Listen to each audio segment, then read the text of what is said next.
আসসালামু আলাইকুম সবাইকে। কেমন আছো তোমরা সবাই? আশা করি তোমরা সবাই অনেক, অনেক ভালো আছো এবং সুস্থ আছো। সবাইকে স্বাগতম নতুন আরো একটি ক্লাসে। আমি তোমাদের নূর ভাইয়া। আজকের ক্লাসে আমরা অ্যালকোহল শনাক্তকরণ করব। অর্থাৎ কোন একটা দ্রবণে অ্যালকোহল আছে কি নাই সেটা বুঝবো কিভাবে। তো এই অ্যালকোহলটা শনাক্তকরণে আমাদের জাস্ট ২ টা বিক্রিয়া মাথায় রাখা লাগবে। ঠিক আছে? আর একটা জিনিস জেনে রাখো যে অ্যালকোহল কিন্তু একটা মৃদু অম্লধর্মী। এখন অ্যালকোহল হিসেবে ধরো আমি লিখলাম যে ROH, এই আরটা কি অ্যালকাইল মূলক আর OH টা কি অ্যালকোহল মূলক। এখন এই আরটা হতে পারে CH3 মিথাইল মূলক, হতে পারে ইথাইল মূলক C2H5, হতে পারে প্রোপাইল মূলক তোমার হচ্ছে C3H7, যে কোনো কিছু হতে পারে। তো এটাকে আমি হচ্ছে শনাক্ত করতে যদি চাই তাহলে আমি দুই ভাবে শনাক্তকরণ করতে পারি। প্রথমত এটাকে আমি বিক্রিয়া করতে পারি এটার সাথে তোমার PCl5, phosphorus pentachloride. Phosphorus pentachloride দিয়ে অ্যালকোহলটাকে শনাক্ত করা যায়। এখন কথা হচ্ছে কিভাবে শনাক্ত করা যায় দেখো। আমি যখন এই অ্যালকোহলের সাথে PCl5টার বিক্রিয়া করাবো তখন কি হবে, এই OH টা চলে যাবে। OH টা কি হবে, চলে যাবে। চলে যেয়ে রিপ্লেসমেন্টে একটা ক্লোরিন এসে যুক্ত হবে। কি হবে, একটা ক্লোরিন এসে যুক্ত হবে। অর্থাৎ এখান থেকে একটা ক্লোরিন বের হবে আর এখান থেকে OH টা কি হবে, বের হয়ে যাবে। ক্লোরিনটা বের হয়ে এই জায়গাতে শিফট করবে।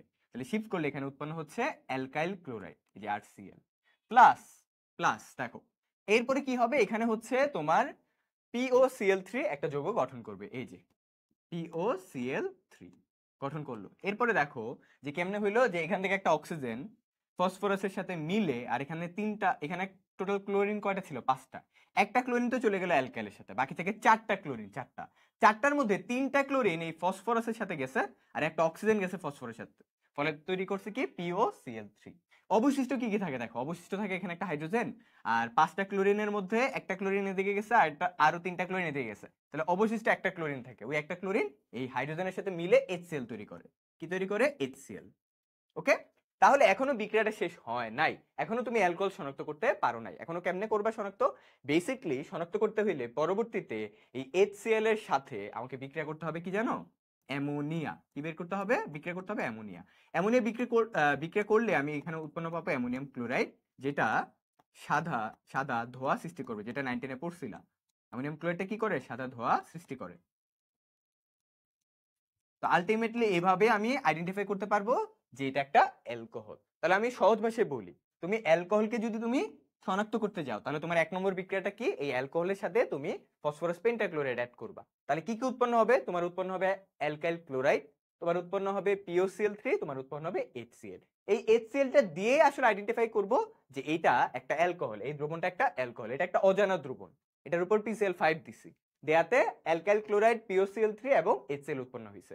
এরপরে কি করব, এটা এখানে অ্যালকোহল আছে কি নাই এটা ডিপেন্ড করতেছে HCl এর উপর। HCl যেহেতু আছে তার মানে অ্যালকোহল আছে। কেমনে বুঝলাম, এই HCl এর সাথে পরবর্তীতে আমি অ্যামোনিয়া গ্যাস দেব কিছু পরিমাণ। অ্যামোনিয়া গ্যাস দিলে দেখো সাদা ধোঁয়া সৃষ্টি হচ্ছে।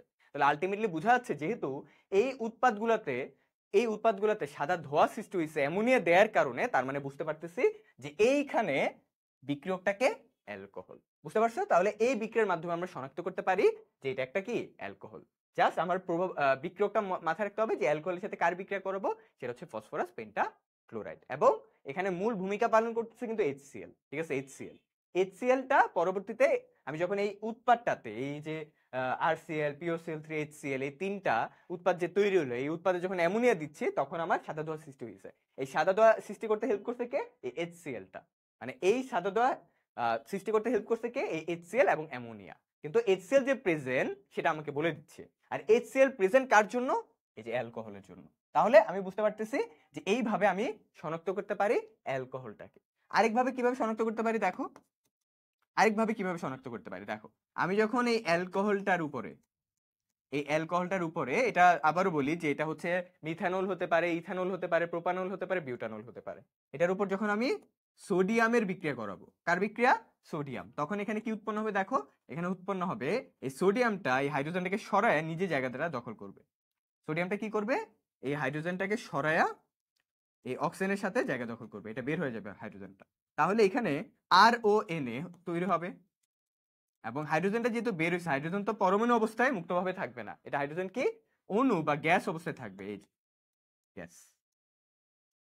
রাইট? তো যখন এই হাইড্রোজেন গ্যাসটা উৎপন্ন হচ্ছে তো এখানে একটা বুদবুদ তৈরি হবে। তো এই বুদবুদ তৈরি হওয়ার কারণে আমি বুঝতে পারবো যে এই বিক্রিয়াটাতে কে আছে, অ্যালকোহলটা আছে। তাহলে এখানে আমরা কি বুঝলাম, যে আমরা এই অ্যালকোহলটাকে যদি আমি শনাক্ত করতে চাই, এটা ধর একটা অজানা দ্রবণ, এটার উপর আমি সোডিয়ামের বিক্রিয়া করাবো।